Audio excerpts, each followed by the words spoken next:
What's going on, guys? Bladezilla here, and today we are taking a look at a kind of a really cool configuration, a newer configuration for Koenig in the mini Arius. And wanted to do a quick video on this one as I'm posting this one up on the site. Currently, I've got a couple of these to kind of go out, and just based on the newer patterning on this particular one, it's the first I'd actually seen it. And I can't recall how old or how recently they actually launched this kind of colorway, or milling pattern called Plexa, but I want to say it's fairly recent, like maybe in the last 3 months or so from the time of filming this, which is currently in September 2025.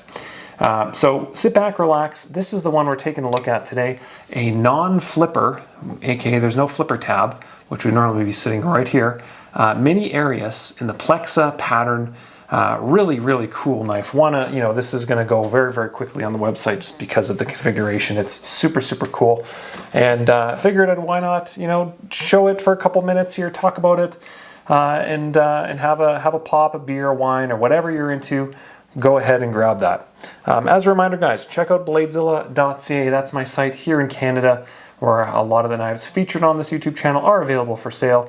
AKA, I'm actually putting up some Koenigs as we speak right now, so I just threw up another non-flipper mini Arius, this one in a textured pattern, which they've had the textured pattern for quite a while.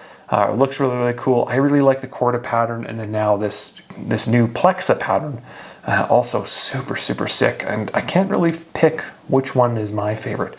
But lots of cool stuff, some Pro-Tex, some Shiros, Striders, some titanium, Micro-Tex, all kinds of cool stuff on the site. Check out the site, bladezilla.ca. But we're not here to talk about bladezilla.ca. We're here to talk about Plexa from Koenig. So, mini Arius, super classic knife. Kind of came out a couple years back, and a lot of people actually kind of say, I'm just going to zoom this out a bit. A lot of people actually say the mini Arius is what the Arius probably should have been all along. Super great action, running on ceramic bearings, I believe, on this particular one. And, the only knock was on the full-sized Arius, it's a little big. And so they launched this one in the mini Arius configuration, and, people went gangbusters for them. They're great, well-made, mid-tech knives made in the US. And, a lot of people, myself included, it's right up there right now for probably the best mid-tech in the States in terms of consistently well-made, well-priced. It's hard to argue who's doing it better. I know there's Holt, there's SPK, they're doing really good stuff. There's, Oz Machine, they're doing really good stuff. But at this price point, at this consistency, and this design, it's hard to argue with Koenig. Now, I'm not saying they're the true MVP, the true champion, or the gold standard, but I'm just saying it's hard to argue with that. So I really like them. They've made beautiful knives. They're super consistent and well received. They're just hard to get, more than anything in the configuration you want, because you look at this one, you go, okay, I really like this, but I really don't want a non-flipper. I want a flipper. Okay, well, I don't know if those even exist. I don't like the metallic hardware or the silver hardware. I want gold, or I want blue. It's like, well, they don't make that. I haven't seen one, or I'm sure they have, but you know what I mean? It's just such limited numbers available that sometimes beggars can't be choosers, and people cave and they just go, you know what? I wanted blue, or I wanted bronze, and silver will do, or vice versa. I wanted silver and I can only find blue. So happens all the time. And you can always change hardware after the fact, let's be honest. It's pretty easy to do. This particular one, I believe, is M390. I can take a peek right in here, and I can't actually see because I'm looking at a camera, but I'm pretty sure that says M390. The reason I would normally say M390 without even batting an eye is because I had a batch of full-size Ariuses come through in M398. And that was the first time I had seen that on a Koenig. So now I'm kind of double checking. Well, what are they doing over there? Are they doing more M398? Because I've seen a lot of 20CVs, I've seen a lot of M390s, so who knows, maybe we'll see some S90Vs at some point. That'd be pretty cool too, aka M398. On this guy, so as I mentioned, it's a non-flipper Arius, a mini Arius. So normally there'd be a flipper tab right at the top in here that would extend up, and you would flip it out, and bada bing, bada boom. This is reliant on thumb flicking and the reverse flick. I don't really want to try it because I'm going to end up probably dropping this because I'm literally hugging a tripod when I film these videos. So I have done it in a short, which is a lot easier to film, but you basically stick your finger in there and pop it out. It's not too bad, pretty simple. The only word of advice, and I don't have this confirmed, but just based on how they're built and kind of looking at them and handling now dozens of these, I feel like the detent on a flipper and a non-flipper are identical. I don't think they changed that. Prove me wrong, but I get the sense they're the same. So some people, they say, oh my gosh, I love non-flippers, but the detent is so tough on them. And you go, well, I think it's identical to the flipper version, so you just have to really pry that thing out. So just be aware of that. On this particular one, we have kind of a two-tone on the blade. It looks like polished flats, which looks great. It's got some polish on there. The Koenig logo, that nice finish work inside the blade there, that looks great. Really comfortable to reverse flick. It's a thicker blade steel, probably in the 4mm conversation, pretty easily at the middle there. The blade tapers down the middle a little bit. On the nose, you can see the lines up top. And then, but you know what, it's flat all the way down to the tip, so you can kind of really get up there. And on a mini knife or a smaller 3.5 inch or 3.25, I think these are 3.25, I'd have to look, we'll measure it. Knife, you want to be able to utilize that whole blade, right? So gorgeous.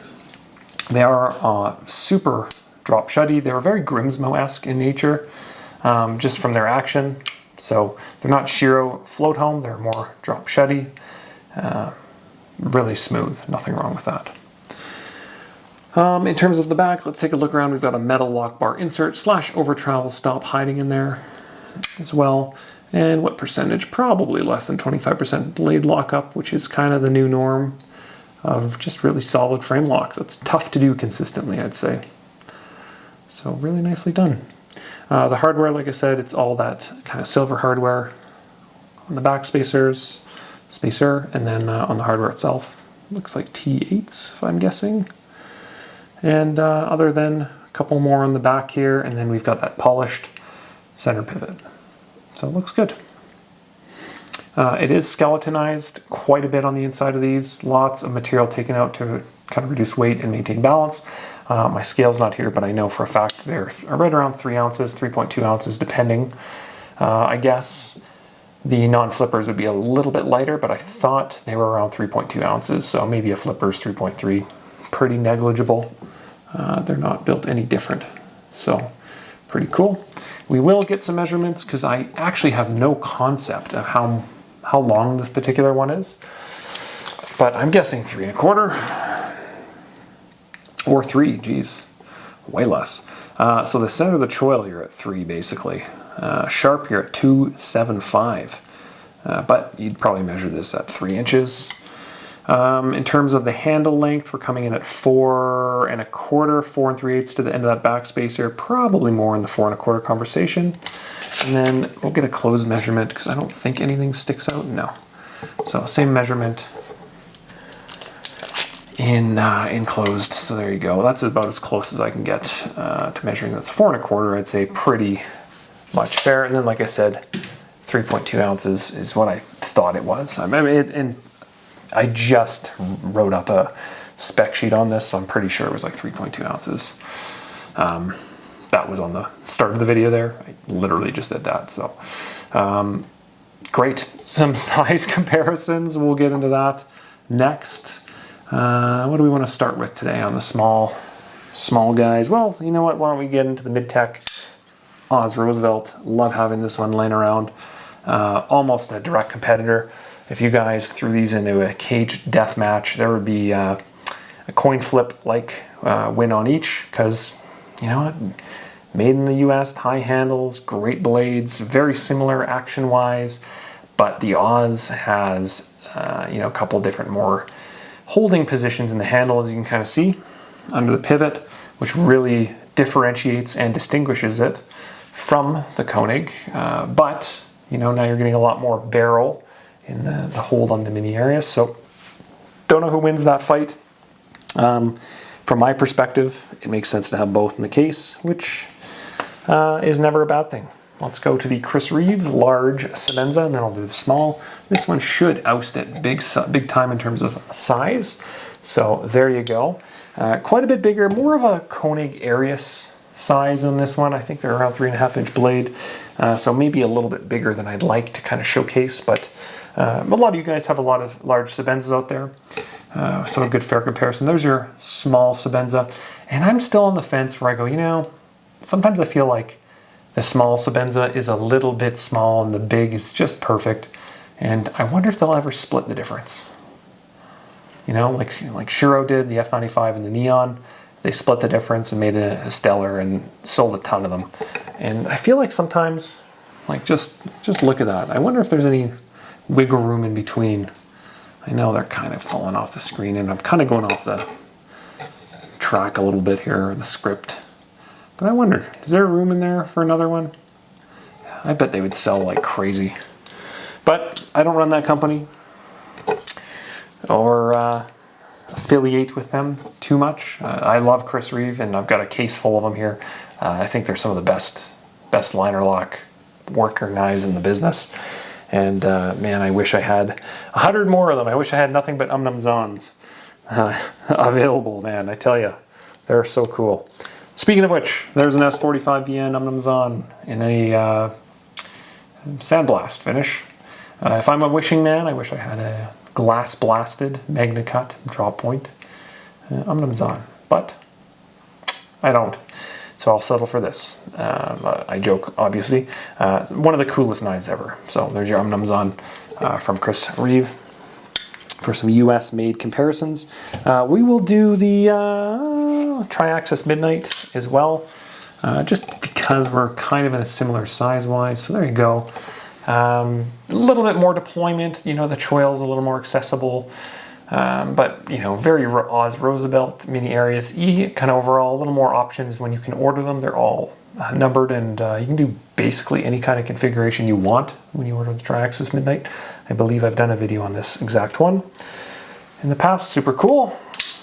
Grimsmo Rask, probably the company I would compare the action with the most would be the Rask, just because they are very drop shutty in nature. And just a really awesome size comparison there as well. Still trying to get myself a fell. I say this in all my videos, hoping somebody reaches out and gets me into one. But they're hard to find, and I'm not winning their lottery anytime soon, it seems. There is your Trevor Berger Urban. Still trying to track down an Urban XL. I think that's more up my alley. But, you know, sometimes there's just not enough knives and too much time. Or not enough time and too many knives. I don't know. Speaking of that Stellar, let's do the Shiro Stellar, which kind of makes this guy look a little miniature. And I wouldn't say it is just because of how thick the body is, but good size comparison. We'll do the Fat Strip next as well. Which, man, this is a really cool knife as well. Just, it's such a fat... well, it's a fat strip. It's got a 5mm blade on this blade stock, which makes it so cool. And the handle is just really chonky and fat, which makes it unique. I've done a video on this knife for geez, an hour. And hint, I love it. I still have one, not going anywhere. And then I had some comment on this knife. Why I have a Les George in the case. You know, I kind of forgot I had it, to be honest. It's an ESV, I believe. And another American-made, kind of mid-tech.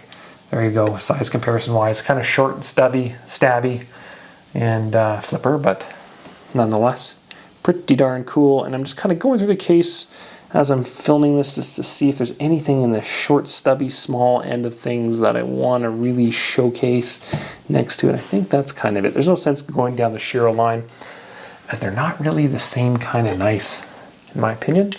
You know, so I think we're going to stop that comparison there. I don't really have anything else. I've got a Defiant 7 as well. It's a little smaller on size.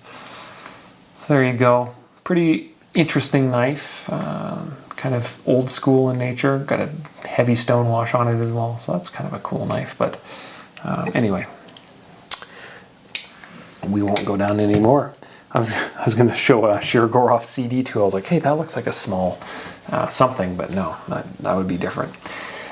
So yeah, what do you guys think of the Plexa pattern? First and foremost, is that something that we should be bringing more of? You know, anytime we've brought in Koenig stuff, I try to err more to the texture Corda pattern stuff than the smooth. I feel like they did a lot of smooth to start and isn't as popular as it used to be, whereas the patterned, the textured and the Corda, they seem to always do really, really well.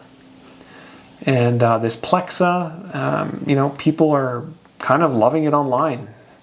And to me, it's kind of a combo of a little bit of the texture and a little of the Corda. It's kind of a nice little mashup. And I don't know if my video is going to do it justice, because there's a lot of micro milling actually in between these two lines that go north-south on the handle. There's a lot of actual milling on this.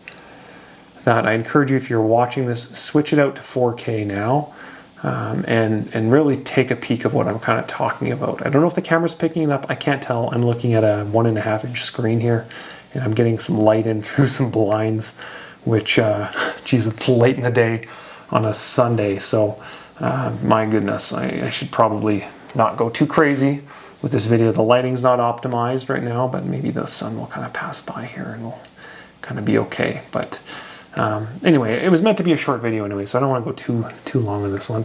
But yeah, Plexa pattern, what do you guys think? Is it worth its weight? Is it going to be something that I should bring more of in, especially in other models, other configurations, other colorways, other blade steels? Because I'm thinking it's a winner. Just based on seeing it for the first time, I definitely think it's a winner. So yeah. Otherwise, non-flipper versus flipper, you know what, it's a pick your poison type thing. People love both and have been for quite a while. The nice thing is about the non-flipper that it is done at the factory. It's not something that is being modified after the fact, so you're not really wrecking the heat treat on the blade, typically in how you cut it off. But it's done at the factory and then heat treated, so it should be super solid, super strong. The action is about as good as it gets from a Koenig, which is you know, some of the best industry-wide. And you know, this is a hard user. I've had friends who work in some IT. They daily carry an Arius and M390, and they've often told me that it outperforms any of the latest MagnaCut that they've had in other brands. And they've gone back to their Arius. They just say, man, it's easy to work on, it holds an edge, it's solid, it keeps coming back for more. So I think this is super, super cool winner. And I wanted to throw one more knife at it because I'm in love with this knife lately. If I can find it off real quick here, the F95 braces. Where is that one? I just think this has to be the coolest knife of 2025, and I don't know if it is. I don't know. Maybe Christmas time I'm having a video talking about the production knife of the year. But I think this has to be in that conversation. I think it's one of the coolest knives that Shirogorov has done in years and years, and it's done at a production level. It's not a special edition, high-end configuration. It's not a super, super limited run. It's readily available. I still have a couple more of them, and people are loving these things. This is going to be one of my daily carries for a while here, and I just think because it's on phosphor bronze washers and S90V blade, and I found out the braces means paperclip, just so you guys know. Someone left that in the comments. So it's throwback to paperclip. So super sick knife. I had to make sure that made an appearance because it's just my favorite knife currently, and it takes a lot to impress me. And much like a lot of my customers on the site, I really tremendously love great value in a knife. And to me, that is right up there. That is at the top of that list. And my knives, in my case, they're all value oriented, typically, with a few exceptions like the Scott Cook Loxa and stuff. But I love plain Jane with super sick steels, with a little pizzazz to them or a nice story. That's what I love. And this is that kind of knife where I don't know how I don't end up with a couple Koenigs in my case. You know, flipper delete or non-flipper, Plexa Pattern, M390. This is exactly what I look for in my knives. And my collection is like this. This is the exact kind of stuff I love. So maybe I'll have to nab one and throw it in the case and make one of these mine. But do I dare carry it? They're just too beautiful. These are made to be carried, let's be honest, guys. You have to carry your Koenig. You got it. Okay, well, I think I'm going to park things there for the rest of the evening, so I appreciate you stopping by and checking out the mini Arius, non-flipper, Plexa Pattern, M390 with silver hardware. An absolute cool knife. Check me out, Facebook, Instagram, TikTok, YouTube. Throw a thumbs up on the video every Monday, Thursday morning, 7 a.m. Eastern, unless I'm doing a new release on Tuesdays, which I'll pair that with a video typically. So shouldn't be any big releases tomorrow is basically what that means. Although I still have another stack of Koenigs to get through, so a couple more to go through, but we'll get there, guys. We'll get there. And then this beautiful Plexa non-flipper is so cool, mini Arius, so cool. All right, guys, well, have yourself a fantastic week, and if you have any questions, hit me up. Otherwise, appreciate you stopping by as always, and we will talk to you soon. Peace.